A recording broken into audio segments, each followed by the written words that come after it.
राष्ट्रवादी काँग्रेस शरदचंद्र पवार पक्षाचे युवा नेते युगेंद्र पवार आपल्याबरोबर आहेत. दादा काय सांगाल, कसं पाहता सध्याच्या राजकारणाकडे? दोन राष्ट्रवादी एकत्र येणार अशी चर्चा आहे. आता ते मी पण माध्यमातून बघतोय, जे सगळे आपले न्यूज मीडिया चॅनल्स आहेत तिथं बघायला मिळतंय. पण नक्की आता एकत्र येतील की नाही हे जे आमचे वरिष्ठ नेते आहेत हे तुम्हाला सांगू शकतील. तुम्हाला काय वाटतं, एकत्र यावं की नाही यावं? आता शेवटी हा त्यांचा निर्णय आहे. मी एक कार्यकर्ता म्हणून ह्या पक्षात काम करतो. पवार साहेबांसाठी, ताईंसाठी, आपल्या सगळ्या कार्यकर्त्यांसाठी मी इथं काम करत आलोय आणि जो काय निर्णय पक्ष घेईल तो निर्णय आम्हाला मान्य असेल, मान्य करावंच लागेल.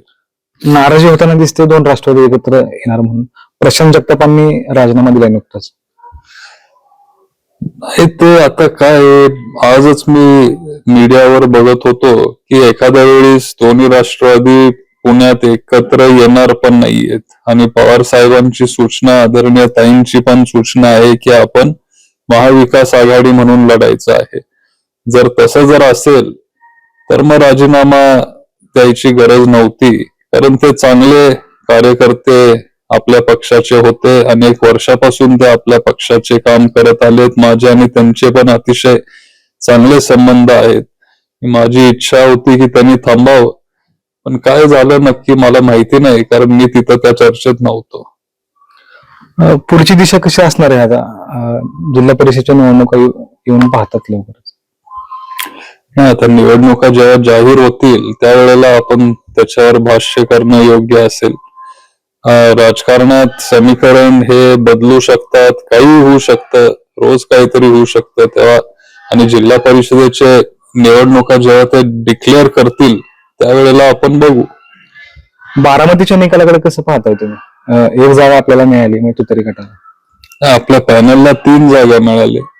आपल्या चिन्हावर 1 जागा आपल्याला मिळाली आणि पॅनलला अजून 2 जागा मिळाल्या.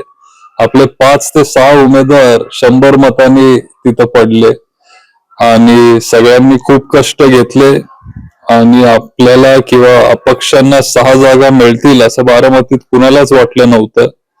पण ह्याच्यातून दिसतं की लोकांना एक पर्याय पाहिजे, लोकांना बदल पाहिजे, नवीन पिढीला एक नवीन विचाराची गरज आहे आणि हे या निकालातून आपल्याला दिसून येते. काय नेमकं निकालाकडे कसं वाटतंय? कुठं कमी कमी कुठं पडला नेमकं, काय जाणार? आता काय, थोडा वेळ आम्ही कमी दिला. शेवटी माझं लग्न पण त्याच वेळेला होतं, त्याच्यामुळे जेवढा वेळ मला द्यायला पाहिजे होता कार्यकर्त्यांना तेवढा मी देऊ शकलो नाही. तरी पण जेवढा वेळ मी देऊ शकत होतो तेवढा मी नक्की द्यायचा प्रयत्न केला. कुठं तरी आपली स्ट्रॅटेजी कमी पडली असेल, कुठं आपण प्रचार कमी केला असेल, कुठंतरी उमेदवार आपण चुकीचे दिले असतील. आणि काही काही वेळेला नशिबाचा पण एक खेळ असतो. 100 आणि 90 आणि 100 मतांनी जर तुम्ही जात असाल तर मग कुठंतरी ते एखाद्या वेळेस आपल्या नशिबातच नसेल असं म्हणावं लागेल. बारामतीत बहुजन समाज पार्टीची एक तरुणी जी आहे संघमित्रा चौधरी, तिची चर्चा खूप आहे. अवघी ती 21व्या वर्षी नगरसेवक म्हणून निवडून आली. कसं पाहता तिच्याकडे? ती जरी तरुण असेल किंवा ती जरी लहान असेल तरी पण ते निवडून आले खरं तर त्यांच्या वडिलांमुळं. 30 वर्षापासून त्यांचे वडील तिथं संघर्ष करत आलेत. 30 वर्षापासून तिचे वडील तिथं काम करत आलेत.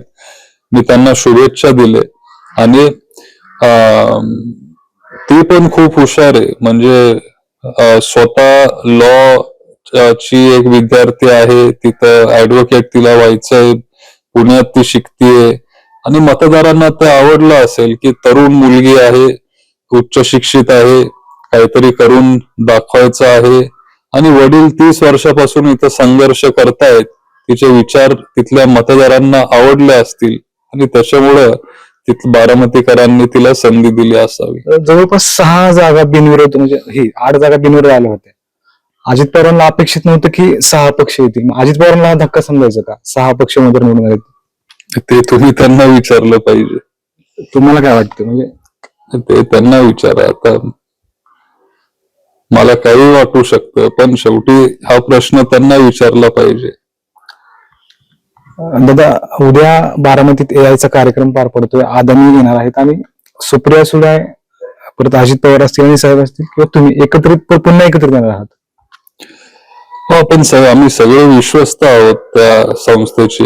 ही संस्था पवार साहेबांनी 55 वर्षापूर्वी काढलेली. 27 त्यांचं वय होतं, 27-28. ते पहिल्यांदा जेव्हा आमदार झाले तेव्हा त्यांना वाटलं की बारामतीसाठी आपण एक चांगली इंग्लिश मीडियम शाळा आपण काढावी, आणि पहिली इंग्लिश मीडियम शाळा ही आपल्या तालुक्यात ती पवार साहेबांनी काढली विद्या प्रतिष्ठानच्या माध्यमातून. आज ते वाढवत गेले ती संस्था, आणि सगळ्यांचं योगदान आहे. अख्ख्या संपूर्ण पवार कुटुंबाचं त्याच्यामध्ये योगदान आहे. आज साधारण 30 ते 35 हजार विद्यार्थी त्या संस्थेमध्ये शिकतायत.